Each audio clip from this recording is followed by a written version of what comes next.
Rizik sudah bicara syarat. Saya bukan bicara syarat, saya bicara kewajiban agama yang dilindungi dan dijamin oleh Undang-Undang Dasar 1945 pasal 29 ayat 1 dan 2. Saudara, kita dijamin bahwa setiap warga negara Indonesia berhak untuk menjalankan ibadah sesuai dengan keyakinannya masing-masing. Dan bagian dari dengan saya ada apapun juga, kalau mereka memusuhi kita karena mereka belum tahu. Mereka musuhi kami, mereka belum tahu kami. Biarkan mereka tahu sendiri nanti. Kita tidak perlu pengakuan. Kita tidak perlu pengakuan.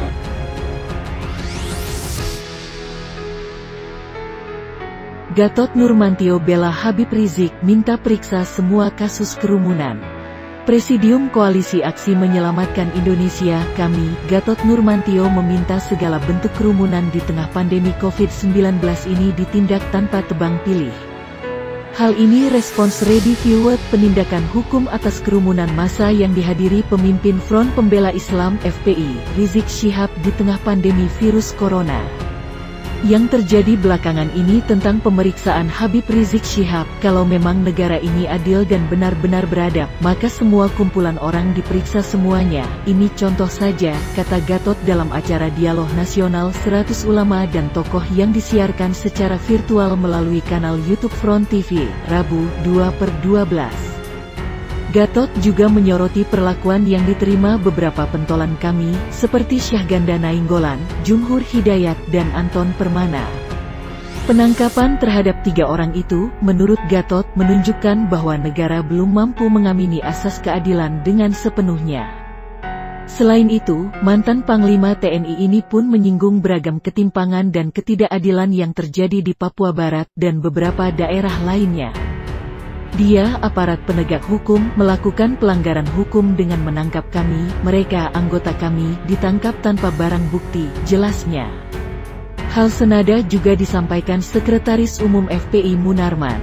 Ia menyatakan bahwa Indonesia merupakan negara berasaskan hukum yang berkeadilan. Munarman pun menilai Indonesia bukan negara hukum yang arogan, yang hanya memberikan keadilan bagi segelintir golongan saja. Munarman menyoroti penindakan aparat penegak hukum yang dinilai tidak adil dalam menyikapi kerumunan di acara yang dihadiri Rizik Syihab beberapa tempo lalu. Beragam acara itu kemudian berujung pemanggilan sejumlah saksi oleh polisi hingga pencopotan lurah, camat, maupun wali kota.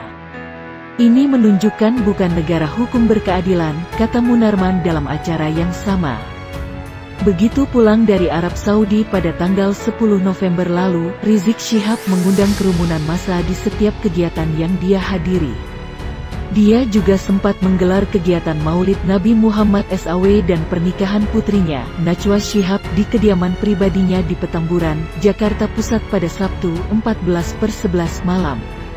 Kerumunan itu dikecam karena dianggap mengabaikan protokol kesehatan dan tanpa menjaga jarak padahal masih di tengah pandemi.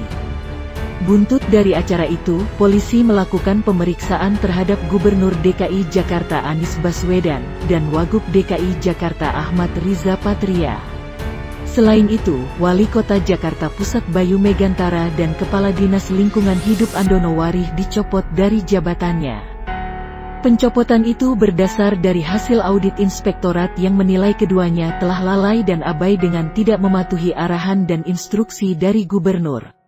Tak hanya kedua pejabat, Camat Tanah Abang Yasin Pasaribu dan Lurah Petamburan Setianto pun dilaporkan telah dicopot dari jabatannya.